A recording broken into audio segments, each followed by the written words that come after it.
Hello and welcome to The Agenda with me, Graham Hughes, and Phil Morehouse from a different bias. Hello. Afternoon. How you Hello. doing? You all right? A great deal better than Rishi Sunak, as always. So, the first thing I wanted to talk about is that the polls have diverged even further. The Tories are now on 19%. In some of the polls coming through. How good do you think this poll data is, and what sort of obstacles does Labour still have to overcome in order to win? So, in terms of poll, obviously it is incredibly difficult anyway, which is why there are only a few decent pollsters, particularly with a first past the post system, and particularly when boundaries have changed. However, it's not like it's close.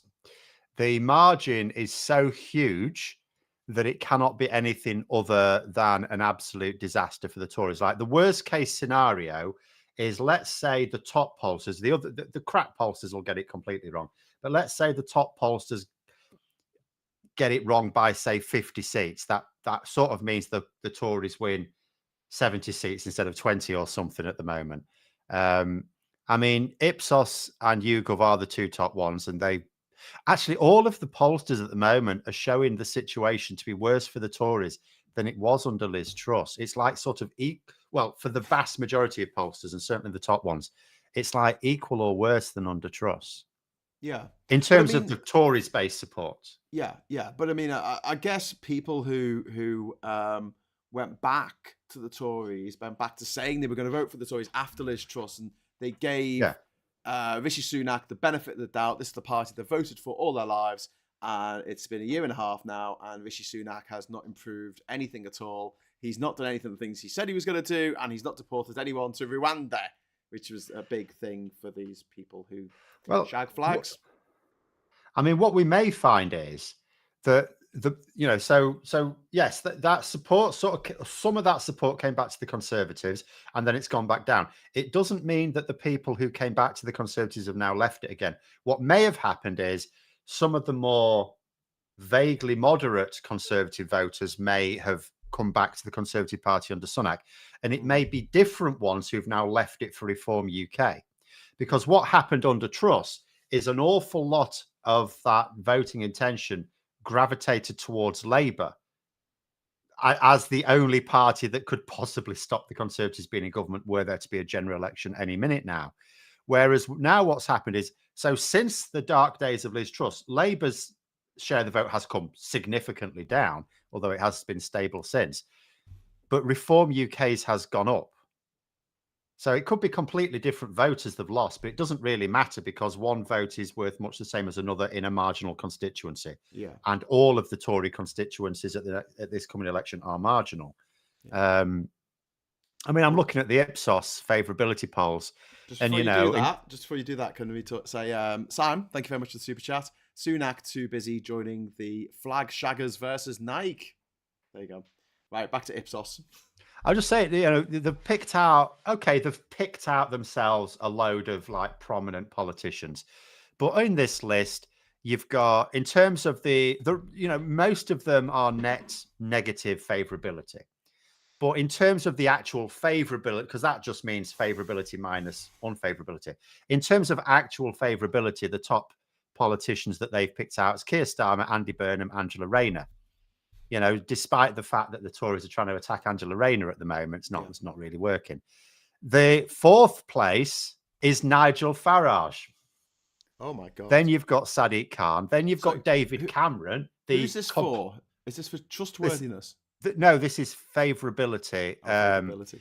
So you've got not net favourability. This is just pure favourability. Right.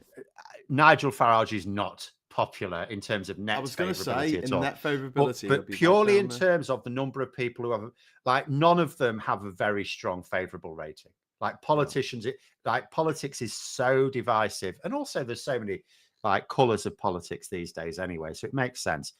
But in terms of the best one for the Conservatives, David Cameron and Rishi Sunak both tied on 19%. So 19% of the public have a favourable view of those two. But in Rishi Sunak's case, because 57% have an unfavourable view versus 50 to David Cameron, Sunak's favourability is lower than Cameron's. But as Prime Minister in tough times, you often will find your favourability falling. But, Jeremy Hunt's is down to 18%. Richard Tice, 14%. Lee Anderson, 13%. To Nigel Farage's 21%, which actually is the Tories' only saving grace. The fact that Reform UK do not... The only possible star player they can have is Nigel Farage, and he's not stepping up. And I think he's not stepping up because he's going to prioritise his orange sugar daddy this autumn over helping Reform UK. And that is, if there's any strategy at all to the Tories delaying until autumn, as far as I'm concerned, that is it. That they, if I'm right, they probably, if they'd have called the election for this May, I do think Nigel Farage would be front and centre of the Reform UK campaign.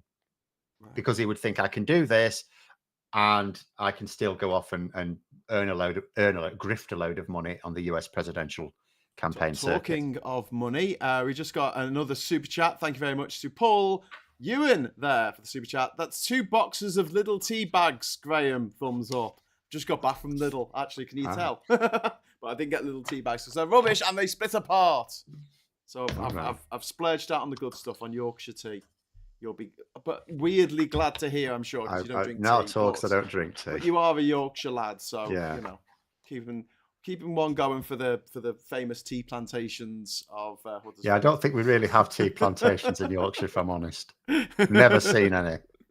But yeah, I want to talk a little bit about some of the obstacles, because one of the things that annoyed me yesterday when people were discussing Owen Jones leaving the Labour Party, and I'll say it again, I already thought he'd left, was this idea that this election is a fait accompli. It is a done deal. Labour are going to win, and he wants to stop them winning a landslide. And I'm like sitting there going, hang on. There is a bunch of things hiding in the wings that could create a major upset in this election, even if the Tories are doing as badly as they are. Reform could just pull out, and a lot of those Reform voters will go back to the Tories. I don't think they'll pull out, but a big danger, and we've seen this in the last couple of days, is with, and I said this a long time ago, Reform UK, obviously, just like UKIP, attract particularly crazy people, right, of a certain toxic disposition, and they do not have the infrastructure. They talk about their vetting process. They don't have a vetting process. In the last few days, numerous Reform UK candidates, not just people linked to the party, actual candidates they have selected, have been, people have been showing some of the things they've been saying on social media, and you think to yourself, so this is on social media, it's in the public domain. What the hell sort of vetting process does not even do a social media troll? That's like job one, isn't it? Yeah. So they don't have a vetting process. Now, Richard Tice has obviously dropped those candidates. Now they can get new ones in. What happens when this occurs during the election campaign? It's too late for them to get behind anyone else. So there's the prospect for Reform UK to potentially have to drop candidates when it's too late to put someone else up. And, part of me thinks it's not as bad for them as it was for Labour, because they don't really support them anyway. They're just running a national campaign, and Reform UK will still be on the ballot. But nonetheless, that creates problems for them. They could have to disavow their own candidates and not be able to put up a new one, maybe in seats where they expect to get a lot of the Tories. Are they really expecting to get 600 seats? Don't forget, the last iteration of Refuck was Brexit Party, who stood down candidates in wards where the constituencies where the Conservatives looked to win, and they put them in where Labour looked to win to try and split the more specific. No, vote. What they did is they stood them down in seats that the Conservatives won in 2017. So there were plenty of Tory target seats they still stood in. They actually helped Labour win quite a lot of seats in the end. But well, that's a relief, because we lost a lot. Oh yeah, it would have been absolutely. I've got a couple of super chats just to get through quickly. One Angry Pagan wants to talk about the Reeves's Treasury reforms. Thanks so much for the super chat there. Seeing a lot of people saying she wanted supply side reforms, i.e. austerity. I think we just put a pin in that for the moment. We will come back to it, One Angry Pagan, because I do want to talk about this, and the whole way of like, how are they going to raise money if they don't raise taxes? And there's a few ways they can do that, but we'll talk about that in a moment. Captain Bart Roberts, I buy you 2 packs of tea and raise you a bottle of wine at little prices. So thank you very much. I could probably get 2 bottles of wine for £10. So thank you very much for that, Captain Bart Roberts. So, but yeah, I think that reform could be a massive spoiler. If we look at the Tories polling, okay, they're nearly on 20% now. Reform are about on 15%. So if Reform drop out or something happens and all of those voters just vote for the Tories. And a lot of them hate the Tories, but some will. But they hate Labour more. They do. So, a lot of them do, yeah. So put those 2 figures together. You've got 34, 35%. That's enough to actually win. But no, that's not realistic. That's not realistic. The vast majority of those Reform UK voters are known they will not vote for the Conservatives no matter what. Well, yeah.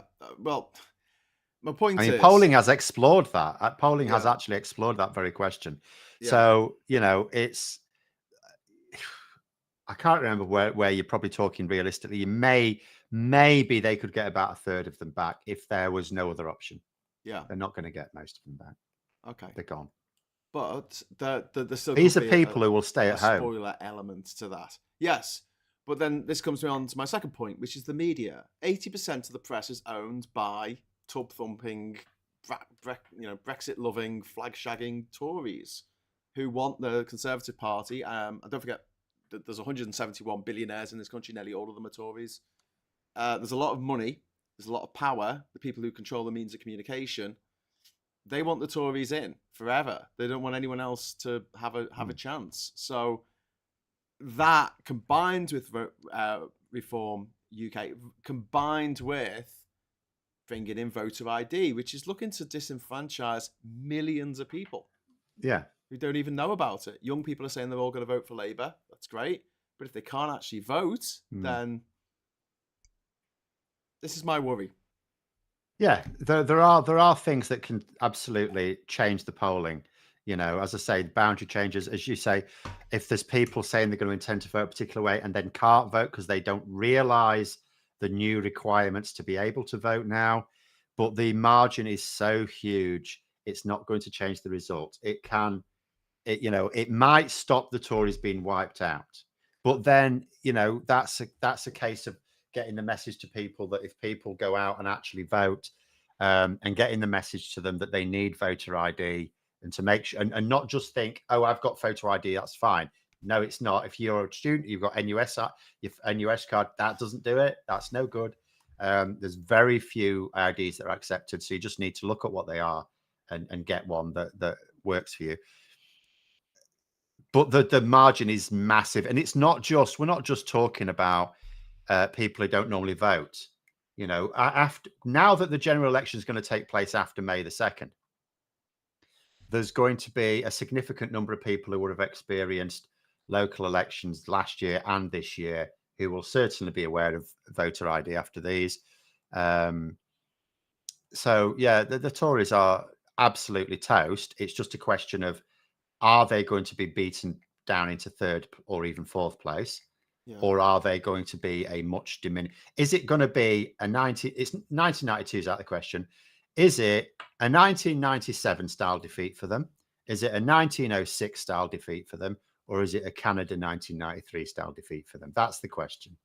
Well, I'm hoping for the Canada 1993, but what doesn't help are people saying that Labour are going to win anyway, let's attack Labour. The thing is, so if we go back to that point you were making about, we're not trying to stop Labour winning, we're just trying to stop them winning with a massive majority. There is absolutely zero way to do that, because the vast majority of the seats that Labour are challenging for are against the Conservatives. So if you are trying to say we want to reduce Labour's majority, what you're trying to say is we want more Tory MPs, because Labour only compete with anyone else. There's like a seat in Sheffield where they compete with the Lib Dems, and there are actually dozens of seats in Scotland where they compete for the SNP. So if the likes of Owen Jones want to, but they're not going to Scotland, are they? They're not doing anything in Scotland, which is the only place where you could argue Labour are in competition with another progressive party. They're not in competition with any progressive parties in England and Wales. The Labour are in competition with the Conservatives in England. Like there's one seat within competition with the Lib Dems. Now, because of the nature of this year, there might be a few genuine 3-horse races, not very many. So every time you say we want to cost Labour a seat, not to stop them winning, just to stop them having this massive majority, what you're saying is you want the Tories to be more powerful, because the only way to stop Labour winning more seats is to make the Tories win more seats. Really that simple. That is the electoral reality.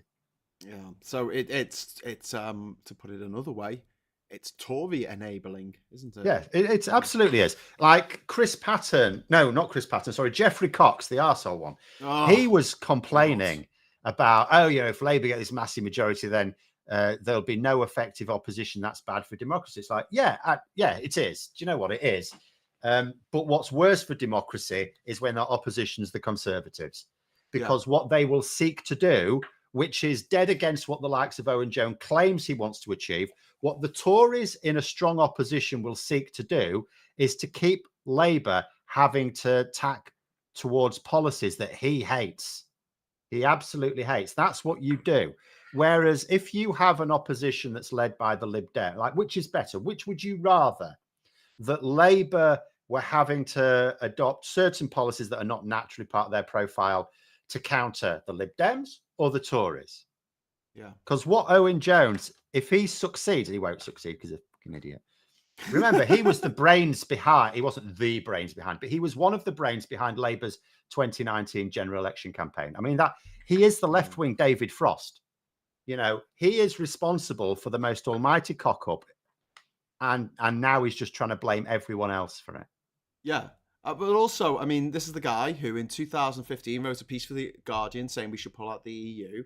And then in 2016, he apparently campaigned to remain, not very hard, really half-arsed campaigning. Yeah. And then he, as soon as the election, the referendum, results came in, he pivoted again. We need to have the hardest possible Brexit. He advocated for leaving the single market and the customs union. And then in 2019, when things weren't going Labour's way, he pivoted again and said, yes, we need a second referendum. And then he says, but that going for the second referendum, or people say, I don't know if he said this himself, but going for the second referendum, that was what did it for Corbyn. And I was like, his popularity was through the floor before they changed their minds. The other thing is, like 14% in the EU elections in the May. Yeah, what some of these people conveniently forget as well is that Corbyn specifically changed what was going to be Labour's position on the second referendum. You know, they were going to vote for it. You know, they all go, oh, it's actually Starmer's fault. It was his idea. No, it wasn't. Starmer's proposal was put before conference in 2019, and conference was going to vote for it. And then Jeremy Corbyn came out and he said to the conference, I don't want you to vote for this. And they all started saying, oh, Jeremy Corbyn, we're all marvellous. Oh, we'll vote for your idea then. So it was entirely down. I mean, he was the leader anyway. He was the leader. Don't matter what conference says, he decides policies. But he nonetheless he led the party in a much more dictatorial manner than Starmer does. Oh, of course. Starmer, well, sometimes he's quite slow to come to what should be obvious decisions. And it's because he seeks consensus first. You remember, when after 2 years ago, the local elections, they did that 2 weeks worth of Currygate or Starmer Beergate, whatever the hell they called it, in the Daily Mail. And, there was going to police investigation. And I said, he should come straight out, because he's a lawyer, he knows he was not breaking the law. He should come straight out and say, if I'm found guilty, I will step down. And he did do that a couple of days later. And you think, well, why was he doing that? It's because he wanted to get agreement with others. Because apart from anything else, if he says that, it puts pressure on Angela Rayner to say it. And that wouldn't be fair to do so without him talk to her. So he talked to his shadow cabinet about it before he did it. So sometimes it seems that he's slow to come out with something. But that is because he does seek consensus. Yeah. Unlike, quite a lot of other Labour leaders we've had. I mean, the criticism of Tony Blair is he behaved as if he was a presidential head of government. Yeah. And it's completely the other way around for Starmer. He does seek consensus. Sometimes I think he probably should put his foot down a bit more, because there are some things you can come out with much more quickly. But I mean, there's things he clearly wants to do. It's like if you ask, what does Rishi Sunak really want to do in politics? Given that he's not done anything, it can only be make money. If you think about Keir Starmer, what are the personal projects he keeps backing? Things like replacing the House of Lords. Are they going to do it straight away? No. Why not? Because he hasn't got enough support in the party. It's the rest of the party who are going, oh no, we're not really keen on this idea. I've got a couple of super chats just to go through quickly, if you don't mind. We've got Alec Barrett. Thank you very much for the £5 super chat. It looks like the Greens can take Bristol Central from Labour, maybe. And Brian Ferguson there, €5 super chat. Corbynite, a rare element in the periodic table, toxic to true Labour values. See also Owen Jones. But by calling it Corbynite, though, it sounds like a mineral rather than an element, and it's probably a mineral that has some toxic elements to it. I don't know, but I found it very interesting yesterday in Owen Jones' resignation speech that he put on the internet. He said that he'd been a Labour member for 20 years, which, according to my maths, would make him, he became a member during the Iraq War, and then voted. He said to me when I confronted him, he said he voted for Labour in every election. So that would include 2005 after the invasion of Iraq. So invasion of Iraq, I love you. I'm going to join your party. I'm going to be part of this. Having a human rights lawyer like Starmer in charge. No. Who opposed the Iraq war. Yeah. And what I don't get is the hatred for Starmer. And I've seen this with a few people who I've spoken to in person, not just on the internet, just some weirdos on the internet, but like genuine people who absolutely hate him. And when I try and nail down why they hate him, they say things like, he's a liar. And I say, well, what's he lied about? Well, he said he was going to do this and he hasn't. He said, well, he's not in power yet.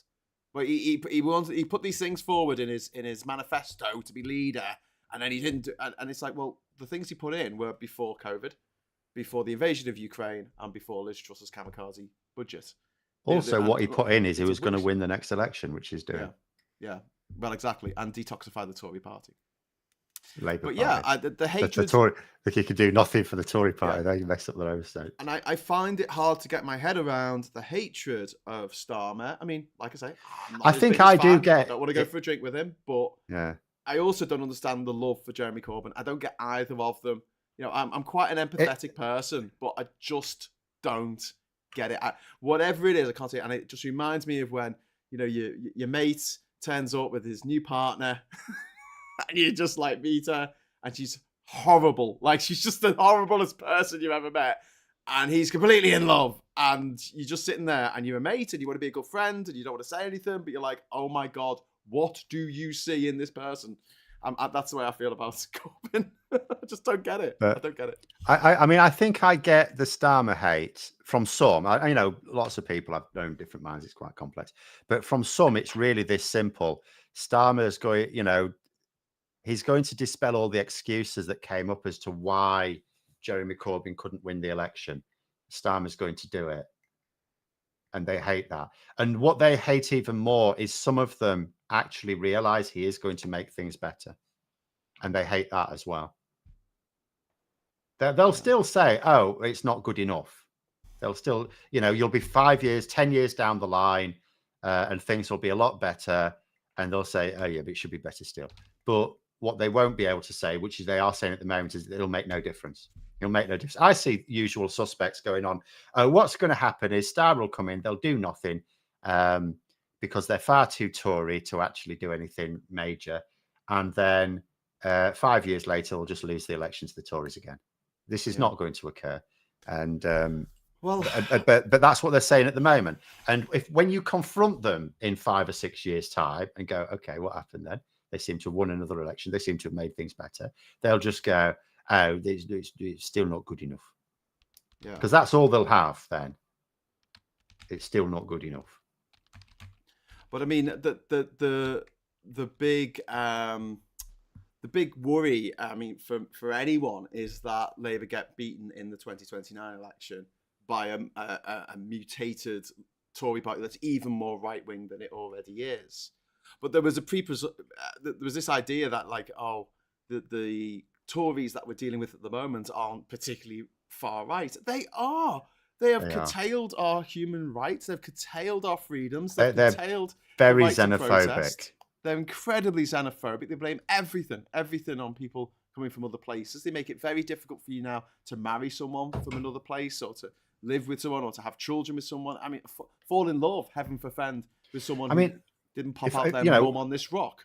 The other thing, I mean, the biggest policy for me to just expose the whole thing is actually this restrictions on foreign students. Because for all these people who talk about, oh, no, I'm not against immigration, it's just uncontrolled immigration. So foreign students coming to this country, they spend a load of money in a local economy. They pay more for their university education that those universities get for British students. So they're effectively subsidizing courses for British students. So now there'll be courses that just have to fold, which means British students won't be able to do them at all. Yes. Because they're not financially viable. There's a lot of university courses are not financially viable, even in top universities. And that's because if you cannot... that's because of the cap on tuition fees. Like the government used to pay as what they needed to educate people. They don't anymore, and it's relying on tuition fees. It has always been the case. I actually remember an episode of Yes Minister where it was highlighted as well. And this was in the 80s. This was long before tuition fees. It's always been the case that foreign students bring in more money to a university because they always charge them more than they charge the government, regardless. And that was under every system. So there are some courses that absolutely need foreign students to make the finances work. So, and this isn't like, this isn't taking jobs away. This is people coming in. It's like saying to people, we don't want them coming on holiday here. Because that's what it is. It's like a long holiday where they spend much more money. Yeah. And there's no right to stay afterwards. There's no right to stay afterwards. There is a positive case to be made for immigration. But if I was advising Labour at the moment, I would say just don't mention that positive case until you're in power. Once you're in power, you need, first of all, I think that, this is the process that needs to happen. Press reform. That comes before everything else. No, electoral reform. You're not going to get it unless you've got press reform. Yeah, you are. They can. How are you going to get people on side? They've already got people. 80% of the press is going to be gunning for Labour. Like if they put a foot they do wrong, that anyway. They can do that anyway. They'll do that, and they'll make shit up. They're making stuff up at the moment. They're making it all up. What's the latest one? What's Rishi Sunak? He's launched his local election campaign today, and the media will be happy to push this. He's talking about, Labour councils, they're all going bust. They're all terrible, And, the fact of the matter is, you can see from the official figures, the actual National Audit Office have said that total spending power for local authorities has fallen by 26% between when the Tories came to power and 20 to 21. So in other words, just at the point COVID happened. So in that 10 years, their spending power dropped by 26%, and the spending from central government has fallen by 50% in that same 10-year period. That doesn't even include how far it's fallen since in the last few years, because then people go, oh, that's just COVID. Now, just up to COVID, up the point at which COVID happened, central government funding for local councils fell by 50%. And, councils' overall spending power fell by 26%. So they'll make stuff up anyway. The media won't be reporting this like the odd one. The Guardian when we talk about electoral reform, we're not going to get PR in this Parliament. But we can make sure we can have it in the following Parliament. Yeah, exactly. But I mean, in this Parliament, press reform will take press reform. Even if you do, and they might. It won't be a quick thing because that will create much bigger shockwaves. Yes. It'll have to be. But it would be what they have to do project. If they're going to do it strategically. They have to isolate a few at a time. Yeah. They have to do things that most of the media don't care about. They don't see it as a threat to them. Little bit. And you are going to be talking, if you do it at that rate, you're going to be talking way longer than you can possibly get from electoral reform. But as soon as you have electoral reform, you can go quicker on press reform. Yeah. Click in the chat, put notes that the press bombed the AV vote in 2011, which it certainly did.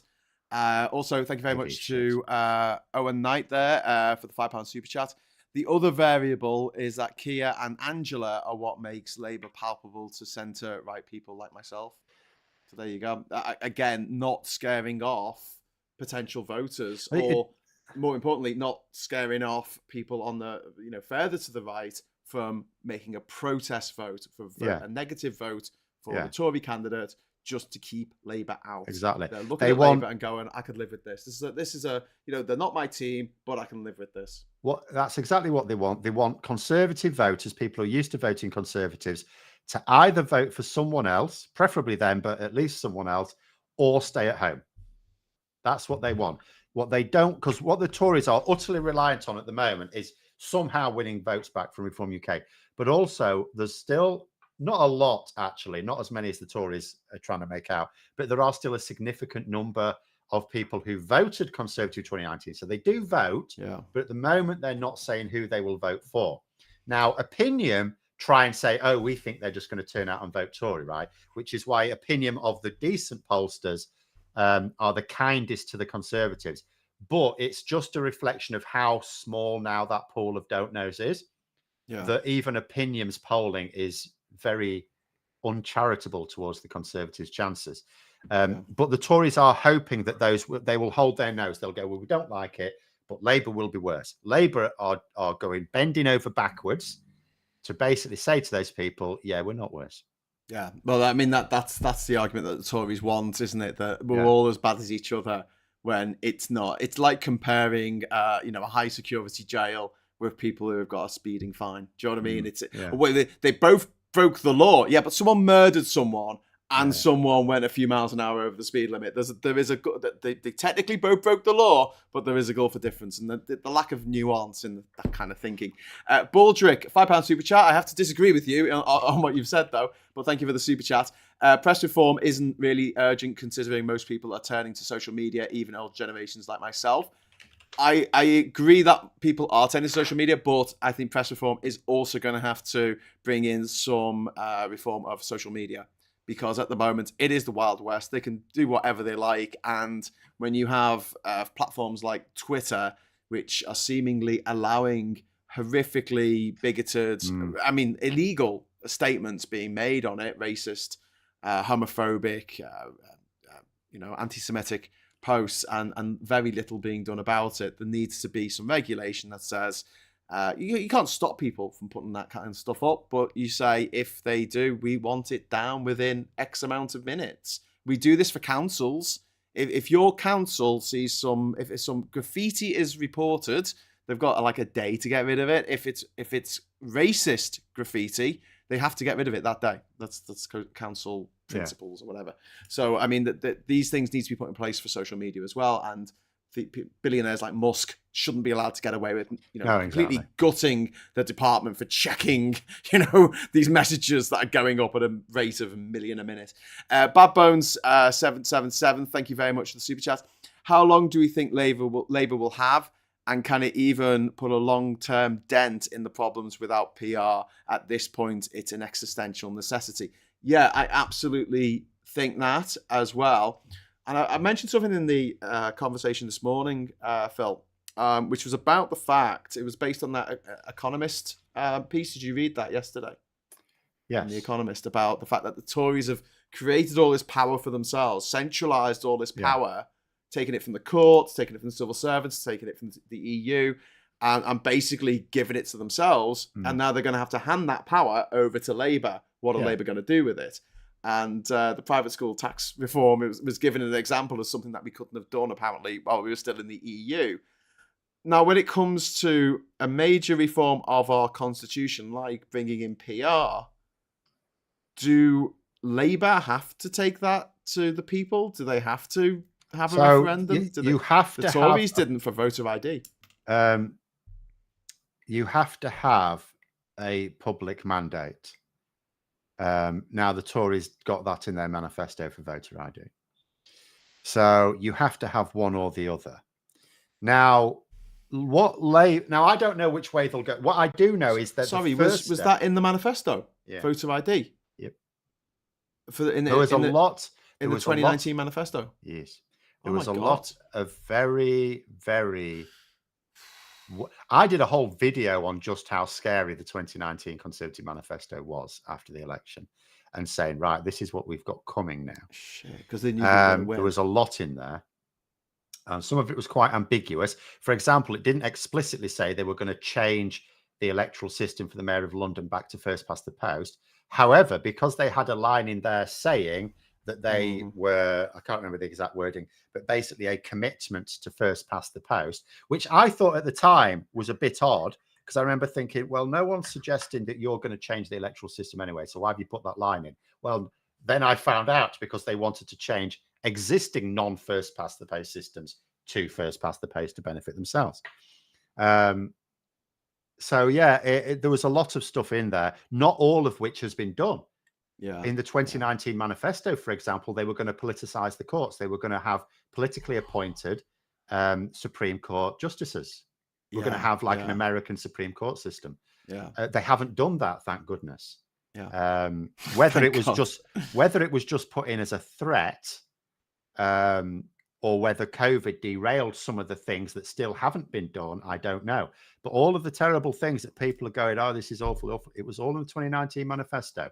And if people were not vote, and I don't blame people, you should be able to vote how you like. But if people who were appalled by this were not voting for the candidate best placed to beat the Tories in 2019, then you basically helped it happen. And that is the reality of anyone who tries to get on a sort of moral high horse about anything. The reality is, if you are going to vote or persuade others to vote in a way that makes a Tory government more likely, you do not get to complain when the Tory government happens and puts into place everything they said they would do. Yeah, they didn't trumpet it. Everything they said through the mainstream media, their policy messages were Brexit and levelling up, and we're not Corbyn. But in the manifesto was, we're going to take away these rights and these rights. We're going to nobble the courts. We're going to make it harder for you to vote. It was all in there. It was all in the manifesto.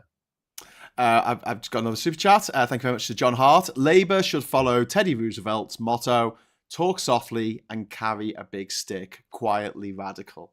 Yes. And this is why I think that they need to put into their manifesto stuff like, we will look at voting reform, we will look at this, we will look at UBI.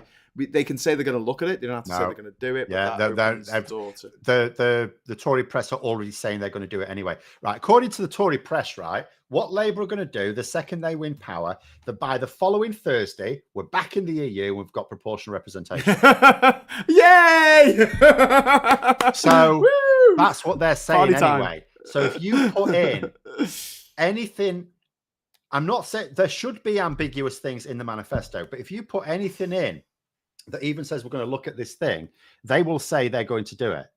There's no difference between we'll look at this and we're going to do this as far as the Tory press is concerned. So no, they won't. They're not going to do it. There's no point arguing for it. They're not going to do it. The best we can hope for, and this is what inside Labour they're pushing for, is for constitutional convention is the term that Labour Campaign for Electoral Reform use, sort of a people's assembly type thing, is to set up in the first parliament, preferably as soon as possible, because they can set up groups of people to look at it. They don't need a manifesto commitment for that. They don't need that.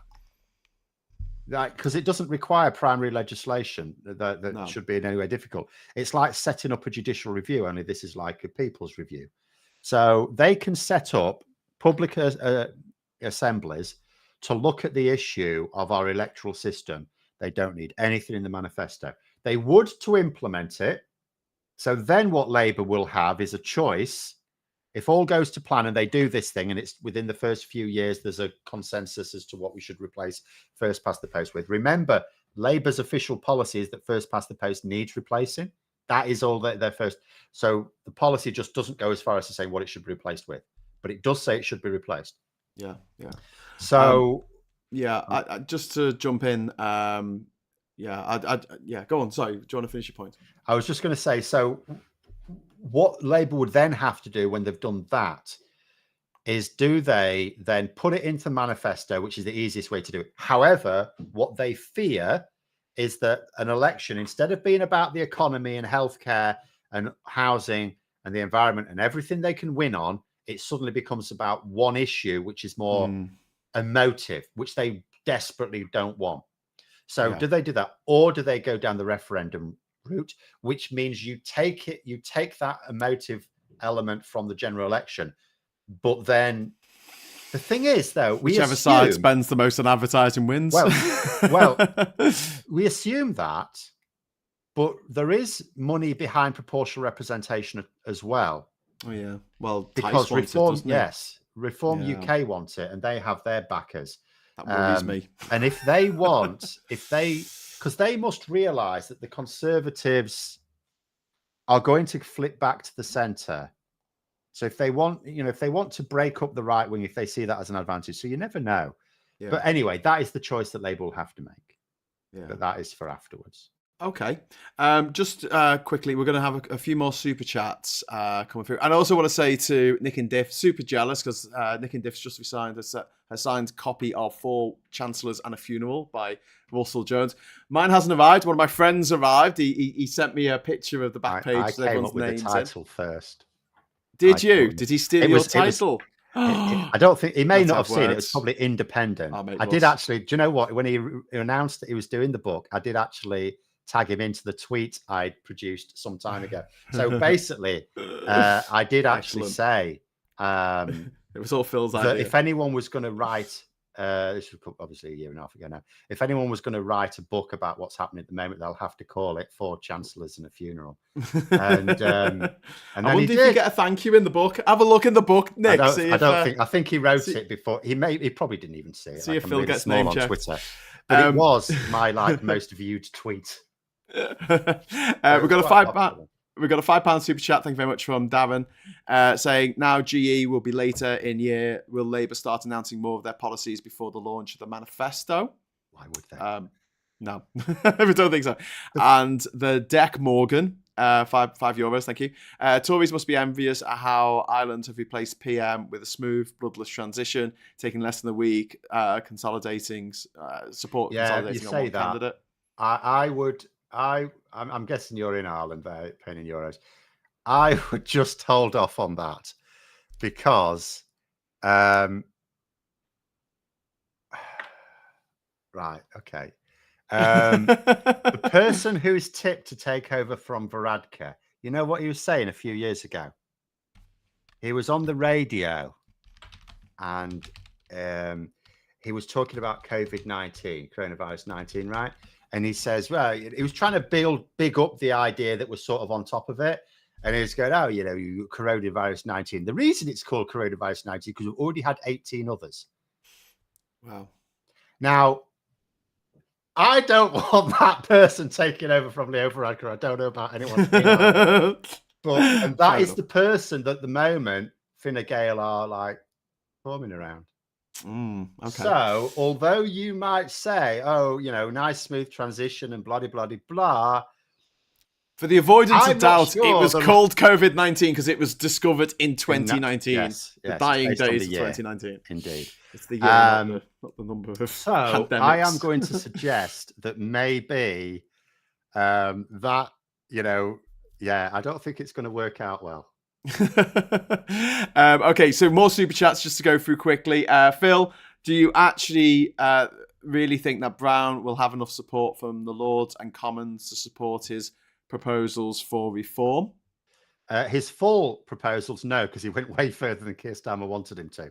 And even Keir Starmer doesn't have enough support just to elbow that. He ultimately wanted Brown to write a paper on getting shot at the House of Lords. Yeah. And he went way further. And it was a really good read, don't get me wrong. I'm fully in favour. I think I liked almost all of it. There's a part... Go on. There's a lot of resistance in Labour. Yeah. Mad, isn't it? We think of Labour as should be against things like the House of Lords, given the historical nature of it. And yet, no, they're as much in support of it as the Tories. Some of them, not all of them. Quite a lot. There's quite a few people who would rather do something else with it, including Keir Starmer. But then again, he's not a dictator. So, well. There's people getting angry with him for not telling Labour what to do. And then there's people saying, anyway. Johnny Copperhead, thank you very much. £10 super chat. Simple rule. Don't give the Conservative Party any forewarning of how you're going to kick them. Yes. Well, this is it. Where you're going to kick them, how hard you're going to kick them, what day you're going to kick them. I mean, if we look at the budget, for example, Labour revealed like a couple, like the Tories kept saying all the time when Labour took it, get rid of Lom-Dom status, VAT on private schools, a couple of other things as well, windfall tax and all company stuff. Yeah. And the Conservatives kept saying, it's all right saying this, but they spent the money 5 times. And I was kept saying, yeah, that's because they're not talking. I know for a fact from people close to Rachel Reeves that she is spending a lot of time researching how to close off tax rates. Because it's not as simple as going, oh, we need to get rid of that tax Well, this rate, is the next thing we need to talk about, Phil. So I'm going to bring us onto that in a moment. Alexander Campbell, thank you very much for the super chat. I think I got there first with my Facebook post of 3 PMs, 4 chancellors and a funeral. So everyone's lining up to tell us that they thought of it first. And Angry Pagan, thank you very much for the extra super chat there to remind us to talk about Rachel Reeves and this idea that she's bringing in austerity. Is she bringing in austerity? No. Is this austerity? And this is the thing as well. How is she going to make public services better without raising taxes? Wow. Because I think I mentioned this morning. I don't get all of this, but we basically, with the current tax rates, with the current tax system, we are missing out on like 200 billion quid a year in people who just don't pay it. Yeah, this is what I said this morning. This is what I don't think one Angry Pagan was watching this morning on Morning Brew. This is exactly what I said. Close the loopholes. 200 billion, is it? At least that. I mean, that's an estimate. And obviously, as soon as you start to chase it down, a lot of it runs away like rabbits down holes. But you can get a significant amount. Like, if you chase after they won't chase after all 200 billion, because what some people will think is unnecessary tax break, the government may say, actually, we think there's some benefit in it, right? Or it's not worth chasing down. But I mean, there's a hell of a lot there. All Labour really need to do is come up with an extra 20 billion, and all of a sudden, a lot of things are a lot better. I mean, just there's that side of it. And then think about the sheer amount of waste. And I know it's easy for politicians to go, oh, well, the party of government just wastes so much. We won't waste so much. But this time it's true. All those contracts they give out to their mates and donors and then don't expect them to deliver the service. They first of all give out more than they need to. And then like the Rwanda thing, what's it up to now? 500 million? Yeah. On nothing. They said this week it'd be cheaper to send them to space. Who was it? Were you complaining this morning? Someone was complaining this morning. It's in the news that it turned out that it cost James Cleverly 165 grand or something to go to Rwanda. Yeah.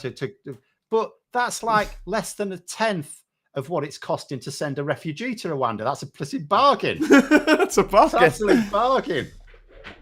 It's costing now. It's like something like £500 or £600 million we've committed to the Rwanda thing, and the plan is for 300 refugees in total. Not all at once, not as a first lump, in total. Yeah. Nick and Diff is saying that your name's not in the book. Is my name in there? I put my partner's It won't be. name. He will genuinely have come up. No. I was a funder. It should be arriving. I'm hoping the book is going to arrive while we're doing this show, because it's arrived everywhere else in the country by the looks of things. And we tend to get the post around now, normally, when the postie can be asked. But yeah, we've had a request from Admiral Pegasus. Can you do a Sunday show about Rachel Reeves's budget plans? I probably can. I'm unfortunately now very busy in the next few weekends, because 2 things has happened at once. 1, we're getting an extension built. And 2, I'm getting married, so I have to sort things out. But so we're having to go, for example, to see the restaurant we're going to try and book this weekend. Couldn't you wait till after the election, Phil? I mean, so I think next year might be quite quiet politically. It may well be, but there it is. It is what it is.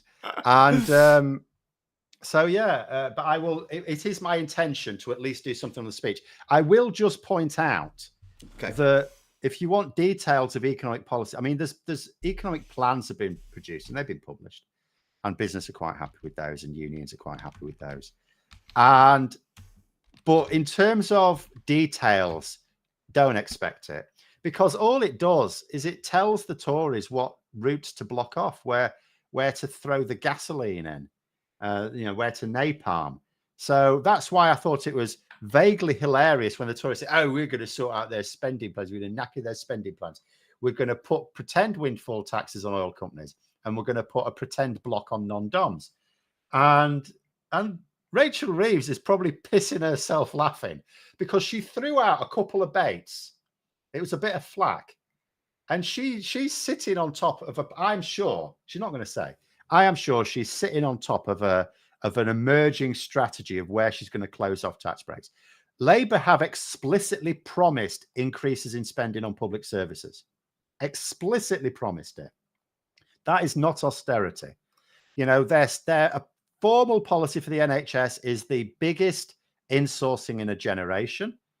You know, people struggle to tie that in with the use of the increased use of the private sector to deal with the backlog. But that's all it's for. It's the private sector to deal with the mess the Tories left, and increased nationalisation of the NHS to deal with our long-term concerns.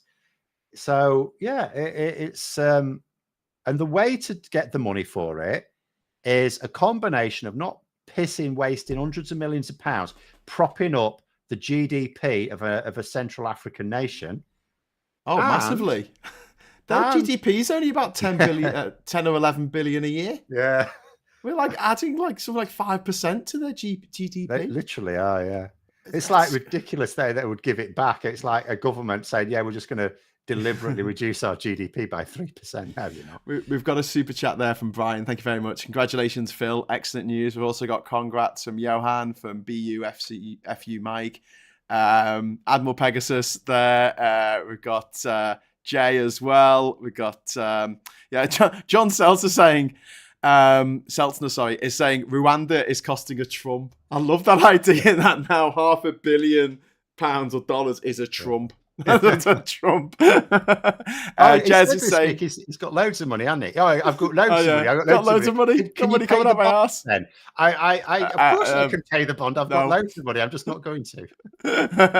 I've had someone say to me on one of my chats, on one of my videos, that it's all just things, you know, you don't understand how legal system works, and he's just saying that he's got no money so he doesn't have to pay it. I know, it's absolutely brilliant. It's basically his defense is, I'm a massive tax fraud. Yeah. Anyway, Bad Bones saying congratulations also from Peter and Diane and Frank as well. Mike as well. Anya. We've also got Nick and Diff saying congratulations, lovely news. John is saying congrats. Captain Bart Phillips also congrats as well. So there's Nick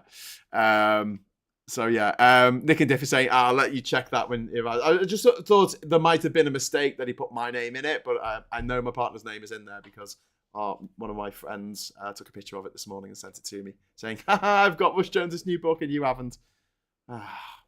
Bloody Posty. Where's our Posty? Not right.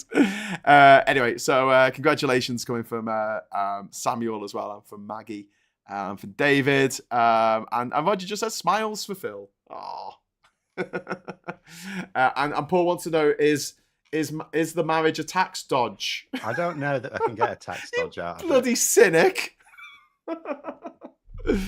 We go back onto Trump. So, Siskin Edge is saying Trump is highly leveraged on everything with commercial real estate right now. He may be underwater. Okay, well, listen, we'll talk more, I guess, about Rachel Reeves and what she plans to do with the economy. The budget. I don't really get what they hope to do with the economy over the next few weeks. But I just want to bring something up again, which we need to touch on, I feel, which is these figures that have come out about poverty in the UK, which have gone through the freaking roof under the Conservatives. The figure is now 12 million people living in absolute poverty, an increase of 18%. The absolute poverty in the UK now stands at 18%. So 18% of the population living in absolute poverty, and a quarter of all children living in absolute poverty. And it increased. In this latest report, the actual number of children jumped by 300,000 in 1 year. Yeah. In 1 year. In 1 year. The cost of living crisis is absolutely ravaged the country. And the true picture on living standards of the poorest is worse. So just to bring this back to what we were discussing at the beginning of this, I can't shake the feeling that if you are wealthy and comfortable enough to survive another 5 years of Tory sadism, I don't think you're in the best place to be telling us not to vote Labour. This is it. Every time Like there's people when Labour lose and they don't like the leader, they actually see it as an opportunity to try and get the leader they do like. That is why these people, they're not Tories. It wouldn't be fair to call them Tories any more than they try and call us Tories. But at the same time, it's because they think they can survive another Tory government. They think it's worth it. They want Labour to lose or to do badly so that Starmer has to step down. They think they get another bite at the apple at someone that they approve of, who will not win because they never win. These same people who say, oh, what we need is someone like Clement Attlee again. They'd have hated Clement Attlee. Absolutely hated him because the same people, their own contemporaries didn't like Clement Attlee at the time. Yeah. They didn't like Ramsay MacDonald. They didn't like Harold Wilson. They obviously didn't like Tony Blair. Who was it who started the British nuclear weapons program after the war? It was Clement Attlee. It was actually. Well, yes, that's true. It must have been. Of course, it would have had to have been. Yeah, he would have had to sign off on it.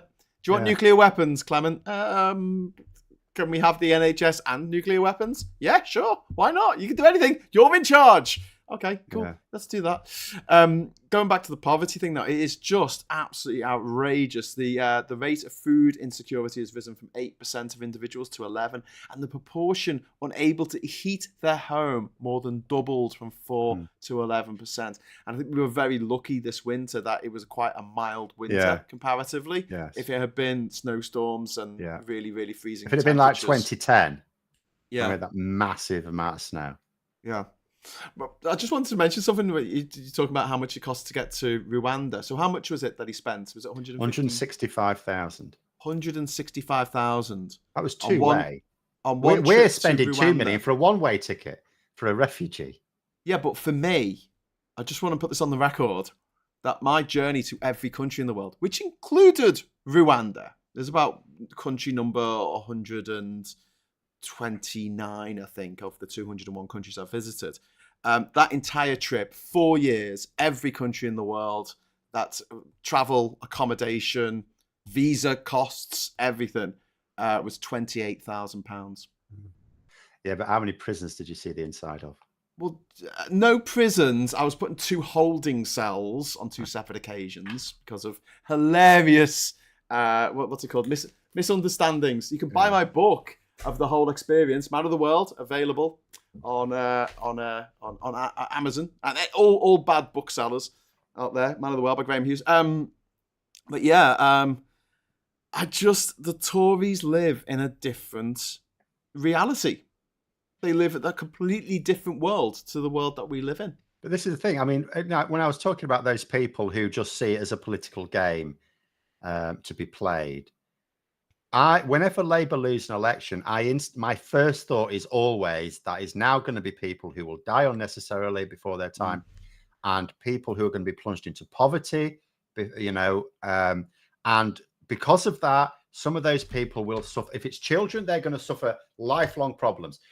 Labour can help, but they cannot reverse the damage that malnutrition has done to the kids who've grown up under the Tories. Those height figures I keep talking about, the fact that heights now have plummeted of average 5-year-olds. Yeah, that damage cannot be reversed. Yeah. You cannot reverse it by suddenly getting a better standard of living. As you're growing, if you do not get the right nutrients, you are storing up long-term problems. Long-term health problems will have developed because of people not getting medical treatment in time. All of these things are permanent. You can alleviate maybe, but they're all permanent.